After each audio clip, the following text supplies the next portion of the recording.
Walikujua mapenzi yanaweza kugeuka hivi. Ulinifanya niwe mpofu kwenye red flag zote. Sasa moyo wangu hauna trust tena. Nilikuwa najibu I'm okay, huku naumia ndani. Nikikulinda mbele za watu, kumbe unanichat kimya kimya. Nilikupa password za moyo wangu bila kuficha.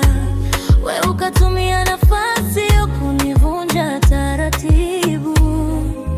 Tulikuwa ghost kwenye picha na reels za Instagram, lakini reality ilikuwa tofauti ukiwa mbali yangu. Kila nikikuuliza unabadilisha topic haraka. Mimi na fight for us, wewe already umemove on.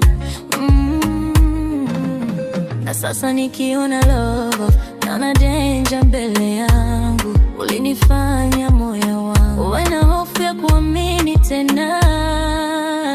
No trust, no more love, umenibadilisha kabisa. Nilikuwa